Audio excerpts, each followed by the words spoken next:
this right. Am I?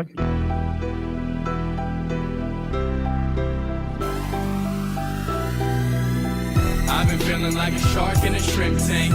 Big fish, small pond in the shrimp tank. But it's sink or swim, only option is to win. In the murky water, not a thought of giving in. Welcome to the shrimp tank. Want to put it all together, this is big things. Doing big things. We ain't in the same league. Running a campaign, Roadie 2016. Like a phone to die, putting me in charge. I'm a general, from the front, I'ma lead the charge. Like a federal, fell on my lap, never. Going hard as ever. Good afternoon, everyone. Welcome to another episode here on the Shrimp Tank, powered by Celsius Beverage. If this is your first time tuning in, you catch all our episodes up on our website, shrimptankpodcast.com. We do this show in collaboration with the Florida Atlantic University, the Adams Center for Entrepreneurship. I'm joined by my co-host, Dr. Roland Kidwell. Welcome back to the studio. I've been missing you. How are you, Jason? I'm doing great. Well, tell me what's going on. What's new? I just got back from Las Vegas. Oh, my favorite place. I can't stand it, but I went to the USASB conference, Entrepreneurship and Small Business. We did some work with family business. We did a couple of presentations and workshops on teaching family business, which made me pine for starting a family business course here at Florida Atlantic. And we're celebrating Kevin Cox's selection as Entrepreneurship Educator of the Year for Florida. And he is going to be honored then on Friday. I'm not sure if you knew about that. I did not know this. Yeah, well, kudos to Kevin. That's he's awesome. very modest, and he won't, he doesn't. I have to announce these things for him. I'm kind of his PR guy. Yeah, so he's been honored for that. And Florida State University is having a ceremony. He's going to be up at the state capitol to get this award. And it's pretty fantastic. Yeah. Well, let's go over to Las Vegas for a second, because I hear they're not stays in Vegas. They're not doing too well, and this is an important lesson in business. Right. Don't get greedy. What's happening often is the prices have skyrocketed for hotels.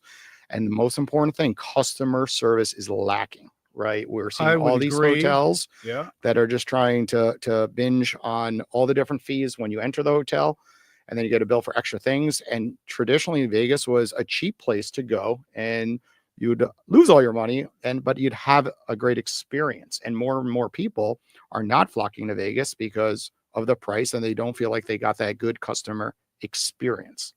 I would say that's an accurate assessment. I was at Caesar's Palace, and I don't know if you've heard the song Master of the House in Les Mis, how they try to take every little dime they can from you, and that's what they do. And just to give you one example, they had a little coffee pod package in the room. They had the Keurig there, and they're going to charge you $10 for the coffee pods from your mini bar. Yeah. So that kind of thing. Yeah. And the service, I don't know, the housekeeping was fine. The rest of it, not too bad. Food wasn't too bad, but I agree with you. I think that people go there to see shows, to go to gamble, but as you say, it may be attracting fewer people. I would say they've come back well from COVID, but I'm not a big fan. I haven't been there in 30 some years, but it seemed a little bit different on my second trip there. Well, let's get into our guests today. We have Lisa Johnson here, and if you're watching virtually, not listening just on audio, you'll see all these amazing Girl Scout cookies, and my mouth is watering, of course. She's CEO of Girl Scouts of Southeast Florida. So Lisa, welcome to the Shrimp Tank. Thank and you. What are we going to do with these Girl Scout cookies afterwards? Are the students getting them? Yeah, why not? I think the students should get them. Okay. Well, Lisa, we educate students on how to explain what you do in under 60 seconds. So can you give the students an elevator pitch? And then we're going to get into the backstory, of course, but share with them exactly your role with Girl Scouts of South Florida. Sure. So I'm the CEO of Girl Scouts of Southeast Florida. And in 60 seconds or less, I'm building the next generation of girl leaders and girl entrepreneurs. So we're preparing them for all of the things that life will send their way and making sure that they have strong foundations in all kinds of areas that will support them their entire lives. So, and right now we have about 5,000 entrepreneurs out on the streets selling Girl Scout cookies. And so I'd love to talk a little bit about that. Okay. I think she nailed that one, Roland. I think right. So. That was without effort, right? You see how confident she delivered that 60-second pitch, and that's important. Absolutely. Because so often people continuously go on and on and on, and unfortunately, like, we live in a society where you have this much time to catch somebody's attention and make an impression on them. And first impressions are absolutely everything. What do you think about first impressions? And of course, you teach this, right? A lot of people selling these cookies, right, are outside Publix. I see them all the time, and immediately they come over to me, and that first impression is absolutely everything. So can you share how important first impressions are? Absolutely. They say you never get a second chance to make a first impression, and that's absolutely true. So, the opportunity to be in front of someone to share something you are passionate about or something that you're selling them, as in Girl Scout cookies, gives you an opportunity to showcase your own skill set, your own confidence, and the skills that you've built. And so, making that first impression is critical. So, you want to think about what you're going to do and be ready when the opportunity arises, because you never know when you might be in an elevator with someone or be in a meeting with someone or be introduced to someone, and you might just have that quick opportunity. And maybe that's your future employer or a future internship employer provider, and they're going to give you an opportunity you might not otherwise have had. I absolutely love that. Roland, I'm sure you would agree. Like, we bump into people all the time. It doesn't matter where we are. You were just in Las Vegas. Did you have any scenarios where you bumped into people and just things kind of create a ripple effect, I guess? Well, what happens in Vegas stays in Vegas. Oh, Jason, well, I was talking about good things. Oh, that yeah. came back Well, from they were all Vegas, of good. course. No, yeah, they were all good. But a lot of people I knew there already. But, I think it's very important to be able to give and convey, who you are, what you're interested in, what they can do for you, but more importantly, what you can do for them is extremely important. I made a first impression on this class today. I don't know how good it was. I was over there talking to them about their project upcoming. Well, we could pan out. Yeah, Thumbs up. I Did he don't do a know. good job? Did he? Good, Oh, good, yeah. all right, good. Thank you. I got your names down here. I'll be sure to check an extra credit box for you. There we go. And we'll There see we if go. Dr. Cox agrees. Let me ask you something, Lisa, if you don't mind. Girl Scouts is an established organization. It's been around for 100 years at least.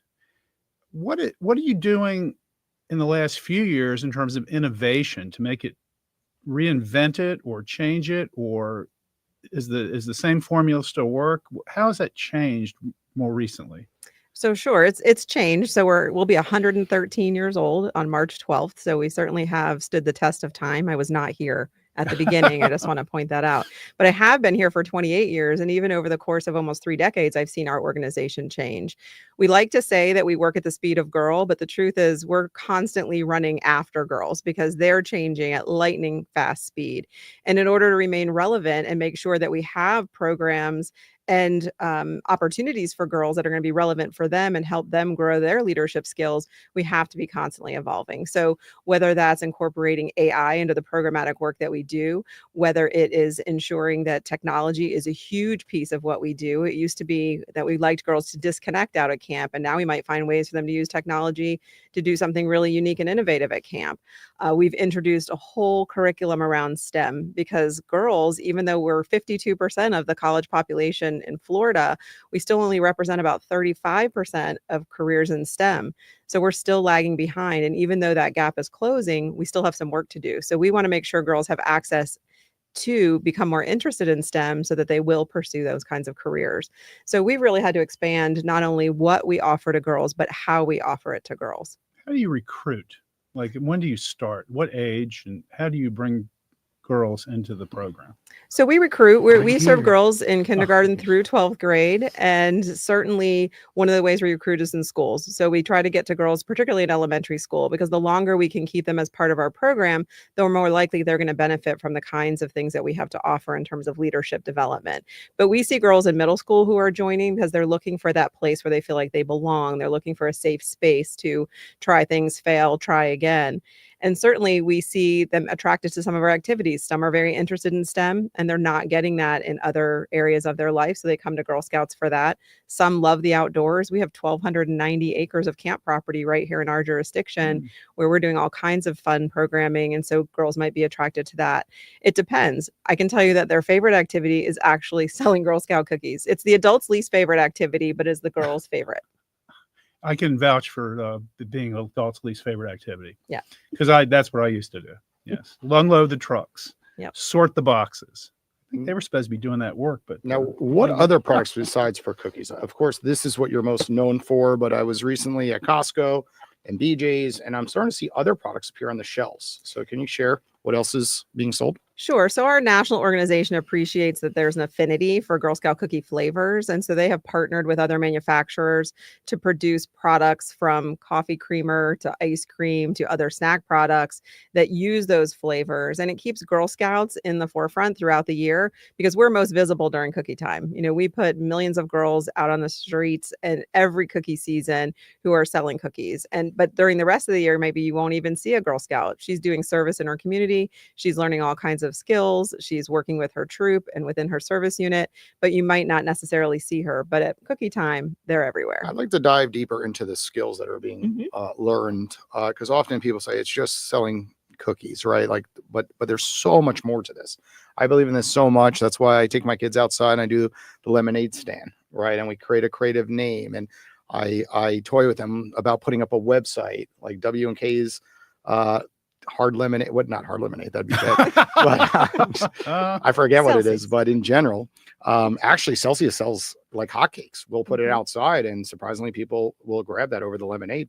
But can you just explain the skill sets and how important they are today more than ever because of social media? Because everyone's glued to their devices, and kids themselves, I have an 8 and 10-year-old, like they are addicted to the iPad and video games, and we always have to rip them off, and selling cookies is so important for their skills. So we describe the Girl Scout cookie sale as the largest girl entrepreneurial program in the world. There really is nothing like it. There is no other program where girls are involved in every single aspect of the business, from the planning and marketing at the very beginning to deciding how they're going to use their proceeds at the end. So if you've sold for your school, for a sports team, for another group, ultimately, there's typically adults involved in deciding how the money gets spent. But in Girl Scouts, it's all girl led. So for example, at the very beginning of a troop year, girls might discuss what they want to do. Maybe they want to go to Savannah, Georgia. Maybe they want to go to Europe. Maybe they want to sleep with the dolphins. Maybe they want to do something locally. Many girls will invest their dollars that they earn into service projects in their own communities. But they decide what they want to do. They translate into how many dollars they need in order to be able to accomplish that. Then they create budgets. So they learn how to budget. What is it going to take for us to sell? How many boxes will we need to sell in order to achieve that goal? So they're working toward that. They learn their own elevator pitch because they learn how to talk to people about what their goals are. People like to support other people's goals. So just to say, would you like to buy some Girl Scout cookies might not be sufficient, but to say, would you like to help send a group of girls to Savannah, Georgia? That's a goal. You're talking to them about that. So they're involved there. They're actually front and center. They should be part of every sale. We tell parents, even if you're going to bring the cookies to work, bring your daughter in, allow her to be part of the sales force. Then after the sale is finished, they earn rewards. Troops earn proceeds. Last year in our council alone, troops earned $1.3 million in proceeds. Girls are deciding how to spend those proceeds. So they're involved in the economic engine that is Girl Scouts. And so they're literally involved in the marketing. They learn business ethics. They learn about their own value system. They learn budgeting and counting money and providing change from the time they're 5 years old.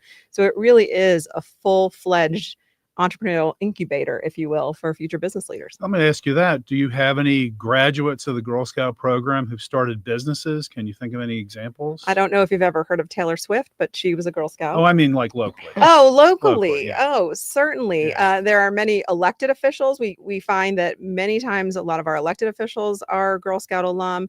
About 50% of female CEOs in Fortune 500 companies are Girl Scout alum.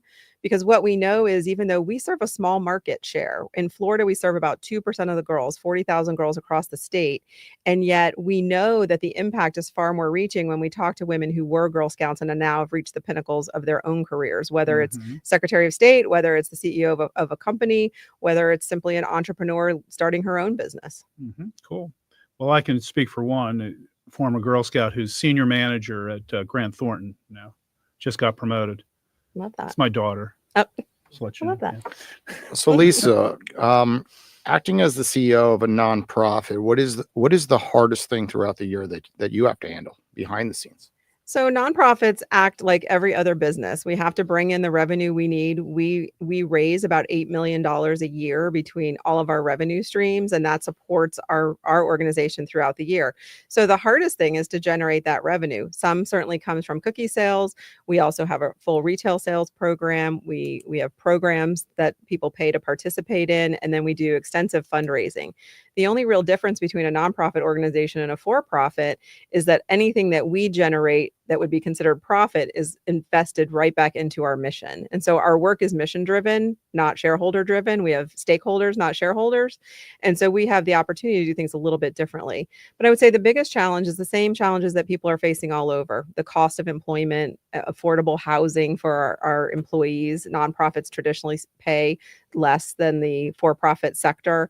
So those are some of the big challenges we're facing. And are the cookies the number one revenue source, or is there something else? They are the number one revenue source across the movement. We Okay. call it the economic engine of our movement. In our council, it represents about 75% of our annual operating revenue, which is substantial. Wow. It's amazing and yet scary all at the same time, because imagine all of your eggs essentially in one basket in terms of revenue. And during COVID, we learned a really valuable lesson in terms of how impactful it was, because in 2020 our cookie sale was finished. So when COVID shut everything down, we had already completed that sale. So most of our revenue was already accounted for the year.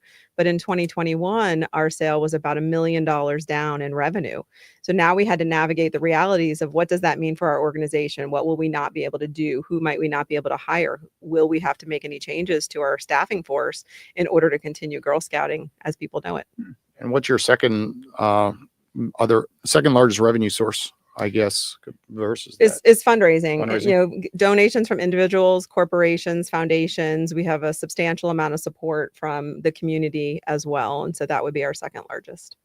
It's very important to have revenue sourcing for nonprofits as opposed to relying on donations and grants. So this model, is it something that other nonprofits do? I mean, you probably do it best. Can you think of other nonprofits who are actually having products out there, selling products, and using that as a way to grow the organization? Well, I think there are a number of organizations that use products as part of their revenue stream. I would agree with you that ours is probably the largest and most well-known. We've been doing it for well over 100 years. It started with home-baked cookies. The trefoil in the blue box, which isn't up here, was the very first commercially baked cookie. And it has grown from there. So certainly it has become iconic as far as what people are looking forward to. I watched as you all walked in and thought, Girl Scout cookies. People like to see Girl Scout cookies. And certainly as a business person walking into meetings and bringing Girl Scout cookies, I can't tell you how many doors it has opened for me to walk in, because it sparks stories of their own Girl Scout experience if I'm speaking to a woman who is a Girl Scout alumni, and certainly just the idea of the sales piece of it and what it does for girls. Jason's on a diet, by the way, so he probably won't need to eat any. Well, the gotta be Thin Mints, careful. the Thin Mints. Oh, they're okay. Thin ones are amazing. I Those have are to ask okay. you this one. This is a good question. One of the students put this in.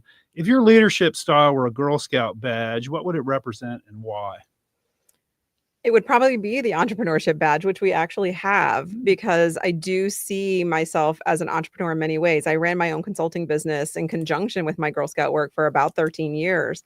And so I think that the skills that I learned as a very young child in Girl Scouts for just a couple of years in upstate New York before I came to Florida and didn't know it was here, gave me some foundational skill set, but then just the opportunity to continue to grow and really look at, I treat the Girl Scout organization, my council, Girl Scouts of Southeast Florida, as my own business, and I care for it in just that way.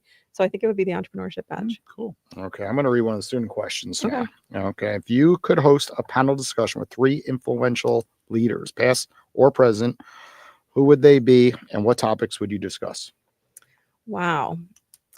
3 influential leaders. Well, I think I would start with, I'd probably start with Oprah, because when I think about entrepreneurs and self-made women, she certainly comes to mind as someone who had every obstacle put in her way and yet never let anything stop her. So she certainly impresses me. I have to say, well, I'm not a Swiftie. I would also add Taylor Swift to that list, because especially as a Girl Scout alum, I'd want to hear her Girl Scout story. But I really am so impressed with the brand that she has built. Literally, I wish we could get Taylor Swift to say every girl should be a Girl Scout, because we would never have a membership problem moving forward. That would be amazing. So put that out there for Taylor Swift. If anybody wants to have her call me, that would be great. And I think that the third person that I would add to that list, let's see.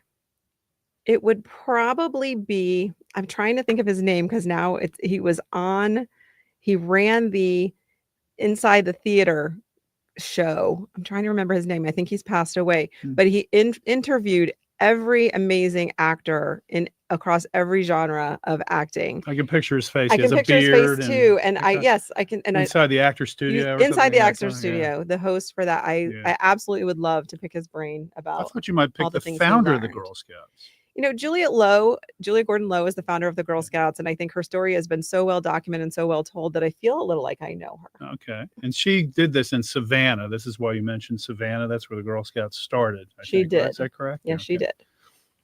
Okay, I think it's that time where we have students come up live Great. and they're going to ask you some questions. So if any students want to come on down, take the mic right here and fire away a question. Okay, we have 2 joining us. So my question was, you mentioned you operate like a regular business. Mhm. So when you guys have like downtimes as far as revenue, how do you get out of those situations? That's a great question. So just like every other business, we look at our expenses. Where can we make cuts in expenses? Where can we grow other revenue streams? So as I mentioned, in 2021, we were $1 million short in our cookie sale. That's a significant amount of revenue to overcome. And so we looked at every area of expense and what could we postpone doing? Were there projects that we had planned that we could postpone till another year? Were there positions that were open that perhaps we wouldn't fill? As a last resort, you might have to do a reduction in your workforce, but as most businesses, that only adds to the challenges that you have as a business. So usually that's your last resort.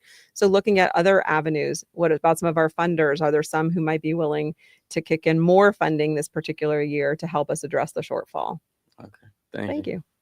Great question, by the way. Hi, my name is Caleb. Let me know if you can answer this question first. I want to make sure I'm like intruding too much. I just want to ask, like, being Coin local, a CEO of like the local chapter, correct? Mhm. Would you say that, you know, you get paid in that sort of position, or is it more so you volunteering and doing it on the side? Oh, I absolutely get paid. This is my chosen profession. I have spent about 35 years in the nonprofit sector, all in paid roles. And I tell people all the time that we couldn't do our work without the volunteers in our organization. And I'm a very active volunteer in our community in a number of other organizations, but at Girl Scouts, it's my profession. So I get paid.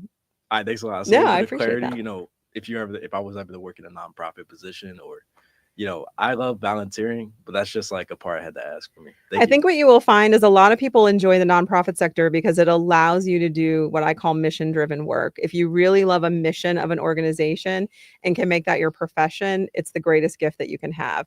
And so what I've sacrificed in terms of financial gains over the course of my career, I've gained in a million other ways. But the ability and the opportunity to serve literally at this point a couple of generations of girls through our movement is a huge gift. So I sacrifice some, don't get me wrong. When you work in the nonprofit sector, you do understand that. But at the same time, you can create a very satisfying professional career that is a paying one. I've spent my whole career in the nonprofit sector. Definitely, I agree. And I know someone who's like CEO, they take a salary, but they like spend so much time on it. It's like they're working 25/8. Well, thank you so much. Thank you. Let me ask a question as a follow-up. What is the most difficult challenge in managing volunteers? The most difficult challenge in managing volunteers is that they're so integral to the work that we do, and they're so important to every aspect of our business. And yet sometimes you have to take action with a volunteer just like you might with a staff person in terms of discipline or even dismissal in the event of something that happens. And so I think that that's one of the challenging parts is people assume sometimes if they are a volunteer that they can really do whatever they want. And in fact, we still have rules and regulations. Our primary focus is always the safety of our girls. And so anyone who would ever jeopardize that would not be able to volunteer with our organization. And you So try to vet the volunteers, I assume. we do. Yes. You have to pass a pretty rigorous background screening in order to volunteer at Girl Scouts. And we're really fortunate. We have about 4,000 registered volunteers, and we have about 35 full-time, 50 total staff. We couldn't do it without the volunteers. For this region For our has region. 50 staff? Wow. Mhm. And I love that answer because, you know, so often people just assume I'm volunteering my time, so I don't have to text people back right away, email back right away. And you're running a nonprofit. You need the answers quickly. And so often people volunteer that don't have the time. Right. And then what ends up happening is people get frustrated. My wife is doing bingo night tonight at the school, and she gets so frustrated from other people that are supporting her and volunteering. And she does the school store. So I hear all about this all the time. And it's important on the front end to set things up correctly. And I think, words make such impact. When you set things up the right way on the front end, things tend to work their way out. And it's all the way you word things often. I agree. And likewise, our volunteers have an expectation of us as staff. And it is important that we are meeting them where they are because they are volunteering their time. They often also have full-time jobs all day and are coming in at 7:00 at night to figure out what they're going to do in terms of their volunteer service to Girl Scouts. So being responsive to them and making sure that we give them the resources they need to be successful is critical too. So I totally agree. Any other questions from the audience? And I think Don't be shy. gestures go a long way, right? If they're volunteering, saying, hey, you did a great job. Thank you. Sending them a box of gift card, cookies on the house, sending a thank you note. And I run the brand Owl, right, with over 50 brand ambassadors. And, we pay them an affiliate fee, but they do not get paid per hour, per month. It's all based on what they put in.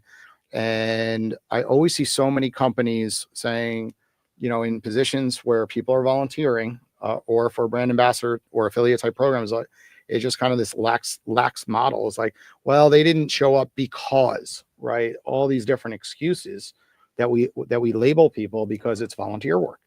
And the truth is, it's like, no, it's all wording. If you set the agenda the correct way when they're first interviewed and you say, hey, this is our mission, and you see that they want to be tied to the mission, they will hang around and be super fans. But it also comes back to leadership skills, right? And those leadership skills, you can't just put on the back of a box, right? Or an email. And I think this is where, we're in trouble in society sometimes, where everyone says, well, I sent an email, like I'm a great leader. I'm like, but did you mean it? Did you verbally say great job at the end of somebody volunteering? So can you just speak to just those little touches you do? You've been a leader for a long time and people stick with you for many, many years volunteering. What are those little touches that you do to support those people? Well, I'd like to say that there's never enough we can do because there's just so much that our volunteers give and give and give. And we do have a volunteer recognition program. We do that. Our staff spent the last couple of months writing handwritten thank you notes to hundreds and hundreds of our volunteers. We randomly select hundreds every year because we can only write so many, but we make sure that we appreciate them every chance we get. At the end of the day, they're here for the same reasons we are, which is for the girls, to ensure that the girls have access to amazing program, that the girls have access to the skill building that is going to serve them long term. And so we have a shared philosophy and a shared mission. It is our job. It is our professional role, but we couldn't do it without them. So it is truly a partnership. So we try to make sure that they know that we appreciate that partnership because they can choose to volunteer anywhere they want. And volunteer service is worth about $175 billion a year across the country. And our nonprofit is the beneficiary of many of those volunteer hours and those dollars. And we couldn't do what we do without them. So every opportunity you have to say thank you is a good one.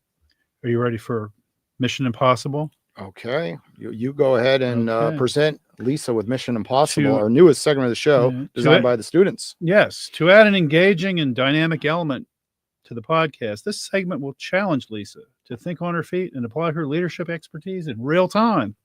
She will be presented with a high-stakes, hypothetical nonprofit leadership dilemma and given 30 seconds to develop a strategic solution. I mean, you have to give it in 30 seconds, but I think you may have 30 seconds to formulate it. Okay. Your nonprofit faces unexpected public scrutiny, some sort of a crisis or scandal, maybe involving a volunteer, who knows? How do you manage the crisis and rebuild trust?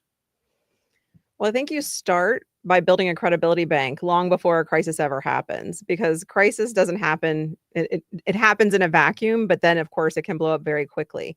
But the time you spend before that, we're very fortunate to be part of an organization that is very revered, but crisis still happens. And so the opportunity to build that trust ahead of time so that when something does happen, you can get ahead of it and stay on top of it is the secret to making sure that you can come out of it on the other side. It doesn't mean you don't have to manage that crisis. It certainly doesn't mean that you don't have to acknowledge what has happened. You do, because you're going to have all kinds of sources coming at you, and it's very different. I managed crisis in nonprofit communications for many years in my job prior to Girl Scouts, and it is a process to really work with our media outlets. And now everything is live in real time.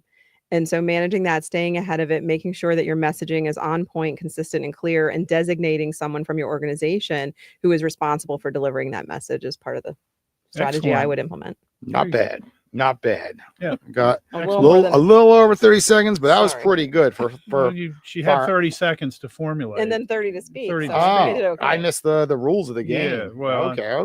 it's a new game. Then That's you okay. did really well. Want to do knocked another it. one? Go ahead, Let's Jason. do Wanna it. another We'll one? do the first one over here. A major donor pulls out at the last minute. How do you quickly secure alternative funding for some type of event you're doing? So if a major donor pulls out, I think the first thing I would do is try to assess the reason for that, because my first objective would be to re-engage the donor who's pulled out.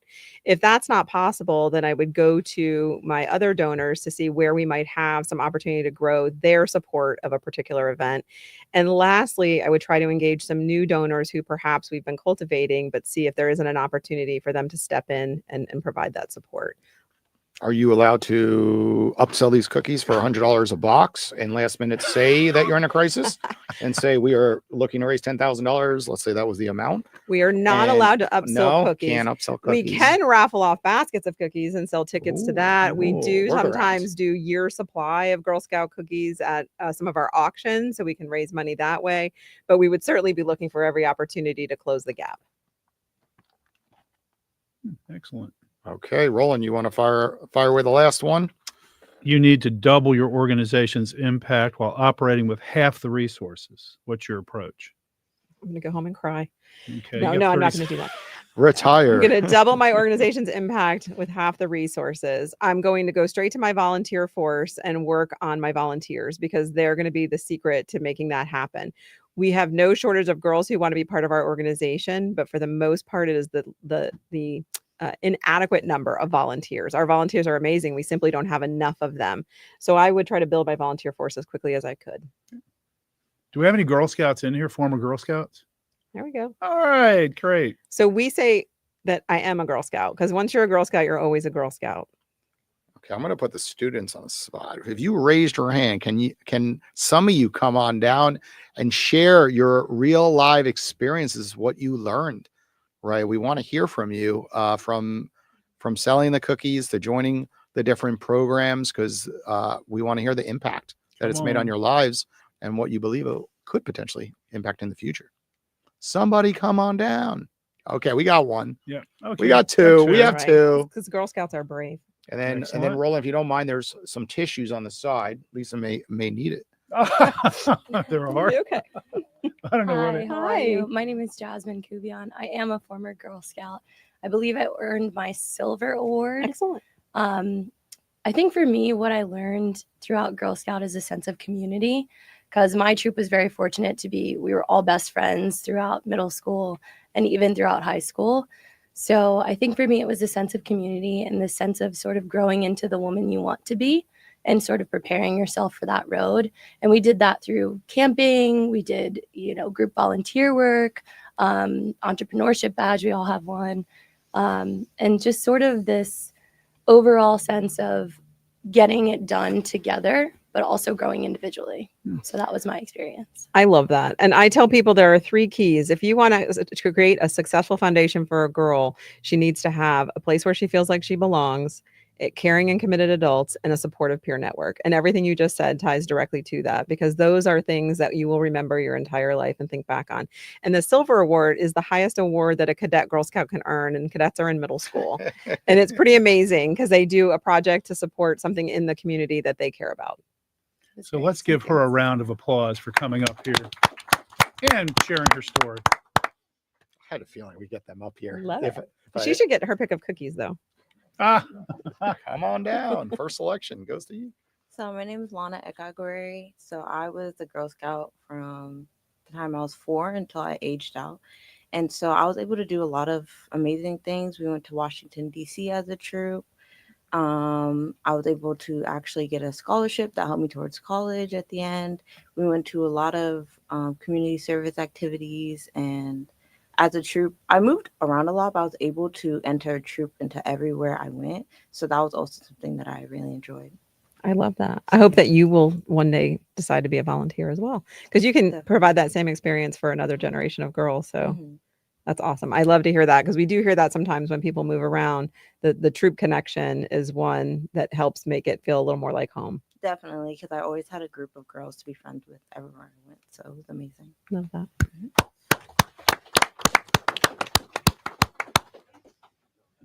See, I was right. I see Yeah, I see little the bit, eyes little watering bit, a little little bit. Even I was all, He's Roland pretending- might need them as well, the tissues. True. True. But it's fantastic to Well, because it brings hear back these memories. Because my course. daughters were in Girl Scouts as well. And, Yes. yeah. Well, unfortunately, it's that time of the episode, Roland, where we have to share some news about what's happening with different programs at FAU, and then we have to close down so the students can, of course, leave the class setting. Well, I'll just make it very brief. We have our business pitch competition coming up soon. Anybody here enter the business pitch competition? I'm trying to figure out if the deadline is still open. I think it may have been extended, but 21st. Okay, so you have 3 days to put your pitch in, and that's a great program. We have all kinds of activities related to that. We have our Veterans Entrepreneurship program going. We're working to establish another Hispanic language entrepreneurship boot camp in Broward County and online. So a lot of things are going on in addition to my trip to Las Vegas and today's Mark Cuban impersonation with the Okay. glasses. Well, thanks for sharing what's going on at Florida Atlantic Sure. University, especially around entrepreneurship. And Lisa, thank you so much for joining us here on the Shrimp Tank.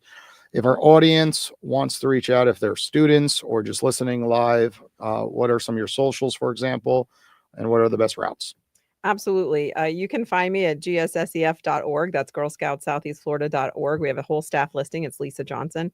Happy to give anyone my card before we leave today, but please do reach out if I can help you in any way. And of course, she is now on the OWL platform, and you am. could call her 101 on the OWL app. She will be our featured expert next week. Well, thanks again for joining us on the Shrimp Tank. We'll be back next week right around 1 o'clock. Take care, everybody.